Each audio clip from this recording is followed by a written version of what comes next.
Okay, so we come now to the last section in chapter 3 of Greg Bahnsen's Van Til's Apologetics book, section 3.4. And this section is basically a complete reprint of Van Til's pamphlet called Why I Believe in God. And I discovered this pamphlet, I don't know, 20 years ago or more.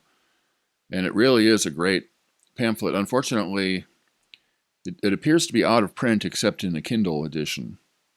So hopefully that'll be remedied shortly. But I don't see it online. I meant to display my version, but I've misplaced it temporarily. It was a little pamphlet about yay big.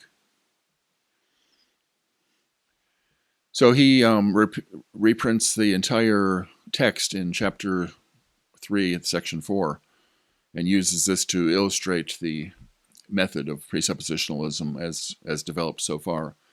So rather than read it, I really recommend you get the Kindle version. I think it's only 99 cents, so it would be worth getting it and reading it. But I thought I would just walk through the contents verbally, because sometimes it's easier to read something if you kind of know where it's going.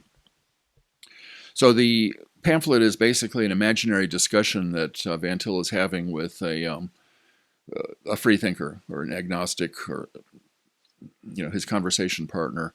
And it's a little bit weird because it sort of implies a dialogue. So Van Til will talk, and then he says, "Oh, I see that you're mad about what I just said."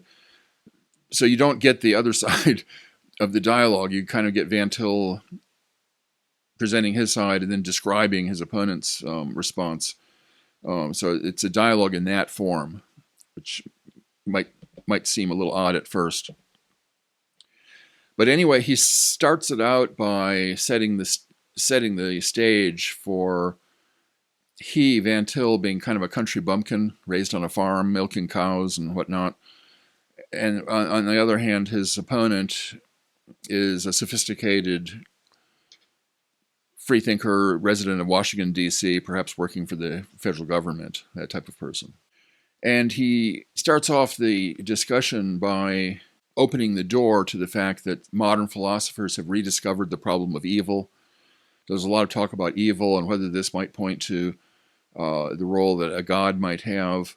And Van Til lays down the gauntlet that you, my conversation partner, may have even considered your own death and wondered, is there anything beyond death? So he kind of ups the ante for why this discussion is important and why it's even relevant in terms of the current discussion. And then what he does is he talks about his own background by way of heading off the standard objection. The standard objection of many unbelievers is to say, well, you've just been conditioned to believe. If you had been raised as a Muslim in Saudi Arabia, you would probably believe in Islam, but instead you were raised in this intensely pietistic Christian environment in the Netherlands, and it's no wonder that you continue to believe in God. So rather than diminish the force of that argument, Van Til kind of seizes the bull by the horns and says, yeah, as a matter of fact, I was conditioned to believe this, and it was deeply rooted in my upbringing, such that I really couldn't but believe in God. Although later on I studied the arguments and studied Immanuel Kant and the other philosophers and felt like I could answer their arguments. But nevertheless, the stage was kind of set. But then he kind of does a quick little turning move. But of course, you don't believe that you're free of childhood biases now, do you? And so let's just both lay our cards on the table. I was preconditioned to believe in Christianity. You were preconditioned not to believe in Christianity. And then he ups the ante even more by pointing out that if the God of Christianity, the God of the Bible, is true, something more can be said about you, conversation partner, and that is that, first of all, if he is the true God, then the evidence for him is very strong and very clear. And therefore, if you don't see that evidence, it's because of some problem with you. In other words, you have a problem. You have colored glasses, glued to your head, or some other bias-generating problem of your own creation. And I think this is quite trenchant on Van Til's part, because a lot of times we allow the atheist to beg the question by saying that, well, if you're going to argue for God, you have to build up sort of a vague God that fits within the parameters that we all agree to about the universe and the rules of evidence and so forth. But Van Til is pointing out that, well, no, that begs the question, that approach begs the question, because if, on the other hand, the God of the Bible is true, then there's something not only that you should believe about him, but there's also something you should believe about yourself. Namely, there's some self-deception going on there and suppression of the truth. He illustrates that with a quotation from Joad, a fellow named Joad, who basically says, kind of like Bertrand Russell, not enough evidence, not enough evidence. And Van Til says, well, if the God of the Bible is the true God, then there's nothing but evidence by the nature of the case. So that's kind of how he sets the table. And then he kind of outlines what we talked about earlier as sort of Van Til's metaphysic. He goes through briefly creation, providence, prophecy, and miracles, mostly by way of stating that these are the doctrines that we believe based on Scripture, and each of them is refuted by your logic, you, the unbeliever's logic. So, sort of Immanuel Kant's criticism of the arguments for creation, because of the necessary manifold of apprehension by which we have to ascribe a chain of causes, causality as being a condition of experience, and therefore creation can't be within that manifold. And same with providence, and similar family resemblance objections to prophecy and miracles. And he points out that, this is kind of a two-page summary of all of Christian theism. And disbelieving that, it's therefore the case that you have never seen a created fact. Of course, Van Til is saying you've seen nothing but created facts, but on your worldview, you can't allow that, so you've never seen a created fact. So again, upping the ante and showing the inescapable contradiction between the two worldviews. And then finally, he comes to a summary of the unbeliever's position and kind of summarizes it as being unable to account for the coherence of life. So he talks about possibilities and impossibilities and rational thought, and how rational thought or even the possibilities and impossibilities never can meet with reality. They're just kind of dangling, and yet that's really all the unbeliever has to hold on to is this kind of artificial apparatus that he has to try to explain his own rationality and his own consciousness. So Van Til kind of just lays down the gauntlet. Your worldview is bankrupt. You can't even explain your own experience, let alone give an account for these items of epistemology, metaphysics, and ethics. And then the punchline is, but on my worldview, all of these things are easily explained. We have the creation, we have matter, we have an explanation for the regularity, we have an explanation for the coherence between our minds and external reality, and so forth. And then he kind of brings up a theme of mystery here, which I thought I would read, because Bahnsen has an interesting explanation here also. First, Van Til's paragraph, I'll read on page 142. If my unity is comprehensive enough to include the efforts of those who reject it, it is large enough even to include that which those who have been set upright by regeneration cannot see. My unity is that of a child who walks with his father through the woods.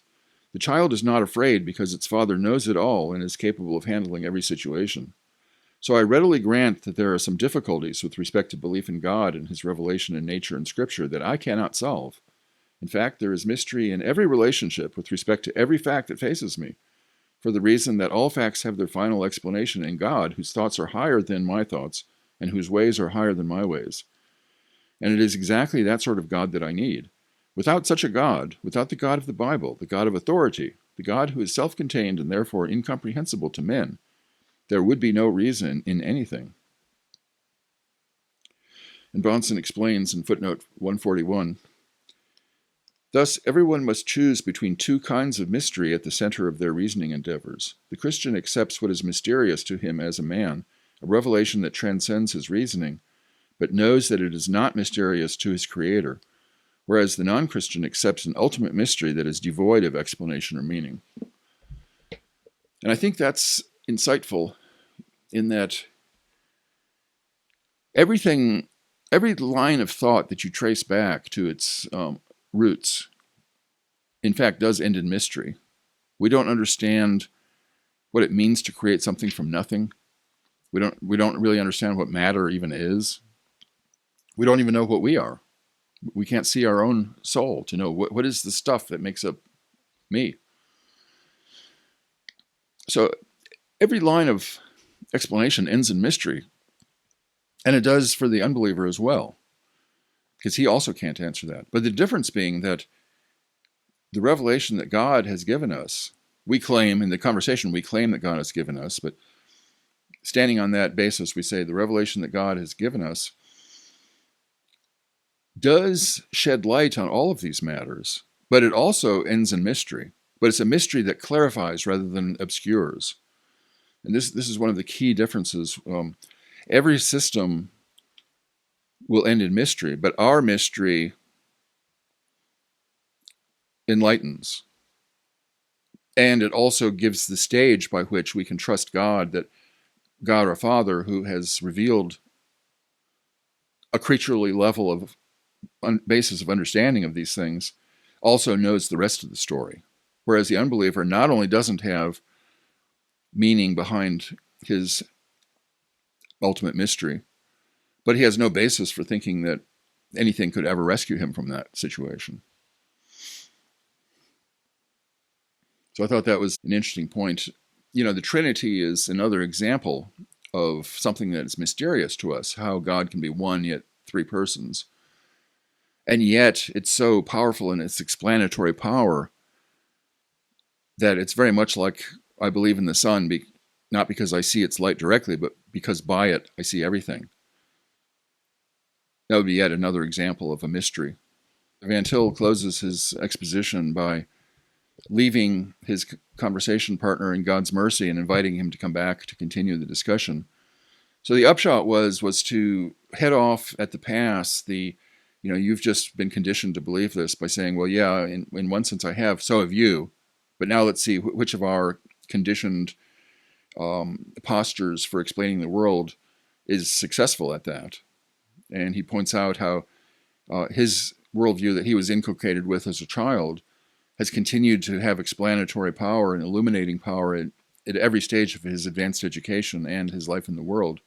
Whereas he's challenging this unbeliever, yours has done the opposite. Yours has come up with more and more dead ends. And even at the level of mystery, my mystery is the fact that I can trust my Father to fill in that gap, basically at the foundation where we can't penetrate any further, who has given us sufficient revelation so that we see a lot, although not everything, whereas the unbeliever not only doesn't see and is stuck with mystery, but he has no basis, no meaning, no coherence behind even his mystery, nothing he can look forward to. So it's a very powerful pamphlet. Again, like I say, I would urge anyone seeing this to acquire it, if only in the Kindle form, and take a look at it.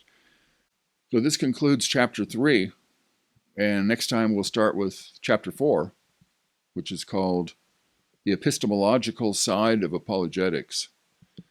So hopefully we'll be getting into some real meat and potatoes of epistemology. Look forward to it. See you then.